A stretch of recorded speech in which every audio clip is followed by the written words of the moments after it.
D'accord, merci beaucoup, professeur Ndita. Professeur Meonga, nous allons conclure cette émission. Nous commençons par vous. En une minute, s'il faudrait prendre de façon condensée tout ce qui a été dit ici, oui, à toute la nation qui vous a suivi aujourd'hui, qu'est-ce que vous leur dites? Bon, merci beaucoup, mais je voulais dire un mot pour compléter, mais on a toujours regretté comment se fait-il possible, jusqu'à maintenant, nous avons des services, des renseignements militaires comme civils, et puis on ne sait pas où se trouve l'arrière-garde des rebelles dans l'Est, là-bas, les forces négatives. C'est un peu regrettable, je crois que peut-être les problèmes de moyens ou les problèmes de conscience. Bon, pour dire qu'aujourd'hui, les deux sujets, c'est un peu les deux sujets importants. D'abord, le problème de assainissement de la ville de Kinshasa, et comme on avait dit avec mon ami Ndita, je crois qu'on n'est pas contre l'assainissement, on n'est pas contre la propriété de la ville. Même comme il y a des étrangers qui vont venir dans le cadre de la francophonie, que nous souhaitons très bien, pour dire que non, moi je ne suis pas qu'on mélange la francophonie et la guerre à l'Est. Ce que nous déplorons, c'est prendre la francophonie comme un prétexte de nettoyer brutalement toute la rue, alors qu'il fallait un service de vulgarisation, de sensibilisation et les moyens d'accompagnement, donc les moyens de réchange à la situation qu'elle compte, bien que le mesure est salutaire. Deuxième chose, je pense pour la guerre de l'Est, je l'ai toujours dit plusieurs fois, que ça fait très longtemps qu'on est embêté par cette guerre-là. Effectivement, la guerre, les éléments, il y a beaucoup de paramètres, il y a une complexité des acteurs qui sont pour et sont contre, les implications, infiltrations, les gens qui en profitent de cette guerre. On sait très bien que la guerre aussi a des fins politiques, il y a des gens qui s'enrichissent à cette guerre, il y a des gens qui font les commerces, des gens qui font... La balkanisation de la RDC, je vous dis que la balkanisation, je n'en crois pas. Je vous dis, je donne le cours de géopolitique et de géostratégie, je n'en crois pas à la balkanisation. Et je suis sûr, en perspective, que si vraiment des stratèges rwandais militaires m'écoutent, personne n'a l'intention d'un jour de prendre l'Est là.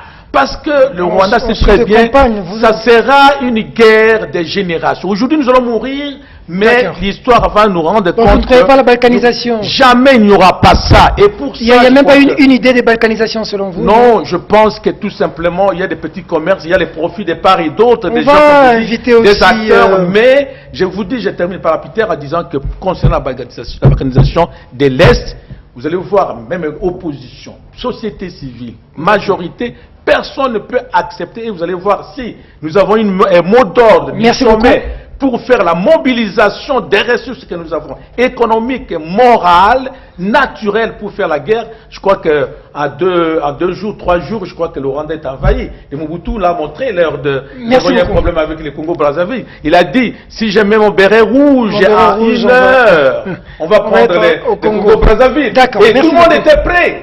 Aller à la guerre contre le Congo. Merci beaucoup, merci beaucoup. Mais je crois que les époques ont changé, le contexte a changé. Et je pense que on termine avec le professeur. Nous attendons le mot d'ordre pour aller à l'Est. Le professeur Meonga a eu 2 minutes, vous avez aussi 2 minutes. Peter, vous savez, les gens qui parlent de balkanisation sont en train d'utiliser un argument très savant pour nous distraire. Je vais organiser tout un débat sur ça. En 2005, 2006, quand on a voulu prendre Kivu, les jeunes gens ont dit ceci à la population congolaise. Nous ne croyons pas à nos dirigeants, nous sommes calmes parce que nous sommes calmes. Mais aujourd'hui, si on prend Kivu, trop c'est trop. À Meni, ces enfants-là ont arraché les barres de fer à la MONUSCO. Et moi, je suis sur 14 février. C'est là qu'il y avait la guerre. Je vous dis ceci. Les gens qui parlent de balkanisation ne connaissent pas le peuple congolais et minimisent sa jeunesse. Les jours qu'ils vont oser à faire quelque chose de cette manière-là, vous allez avoir la vraie réponse. Nous sommes calmes, pas parce qu'on est faible. Nous sommes calmes parce que nous sommes riches. Nous ne voulons pas qu'on détruise le pays. Et pendant que la guerre est là, beaucoup de gens qui sont des parvenus, qui deviennent riches, on ne sait pas comment, ils ont même peur de déclarer leurs biens. Alors, nous ne voulons pas qu'on nous distraise avec la balkanisation. Le problème, alors de nos jours, c'est celui-ci. L'État doit être viable pour être dans toute la République. 2. L'État ne doit pas continuer à concentrer sur des petits centres et oublier les périphéries. Kinshasa, maintenant, c'est la francophonie. Comme si toute la francophonie égale, c'est ma Kinshasa qui viendra ici. Et nous autres, dans la majorité morale, nous sommes en train de mettre un lien inséparable entre la guerre dans l'Est, sa fin donc, et la venue de la francophonie. Merci beaucoup. S'il faut s'entêter, nous marcherons dans les rues jusqu'à la fin de la francophonie. Merci beaucoup, Dr Stéphane Nzita Dinzita, président du PPPC, Parti du Peuple pour le Progrès du Congo, chancelier recteur de l'Université chrétienne internationale. Merci d'être venu ce soir. Merci Peter. De l'autre côté, professeur Omeonga, professeur de relations internationales à l'Université de Kinshasa, membre de la majorité présidentielle. Merci d'être venu. Je crois que je vais organiser un débat spécial dans les jours à venir par rapport à la balkanisation. C'est important. Le professeur, vous allez venir, mais je vais aussi inviter notre estimé confrère de Télé 7, l'ADG, Freddy Moulumba, qui fait un travail titanesque pour conscientiser la population. Alors nous allons aussi réfléchir avec Louis, parce qu'il faut dire que le travail qu'il fait à Télé 7, beaucoup ont apprécié par rapport à la balkanisation. À vous, si vous êtes contre cet état de choses, je crois que c'est dans ce choc d'idées que pourra jaillir la lumière. Merci à toute l'équipe technique qui a été de mèche avec nous, et merci à vous, fidèles téléspectateurs, de la sympathique attention que vous ne cessez de nous accorder. Nous avons toujours l'habitude de vous dire que l'idée sous-jacente de cette émission est que des chocs, des idées, des opinions présentées par une presse libre finira par faire surgir quelque chose qui ressemblera à la vérité, car nous sommes convaincus qu'il n'y a aucune version qui soit unique et patentée de la vérité. Est-ce que vous devez savoir que nous, en tant que journalistes, nous estimons que nous avons cette responsabilité de sortir le peuple de l'état d'amnésie dont il a été subrepticement placé.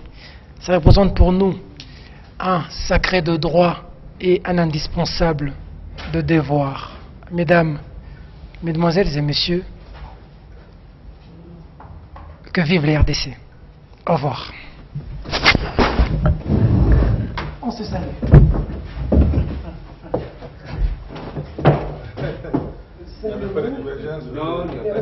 Vous aimez souvent ces divergences. Oui, non, mais c'est des sujets, voilà, c'est la nation. Mais vous n'êtes pas d'avis que la francophonie doit être... Mais là, c'est le... Non, non.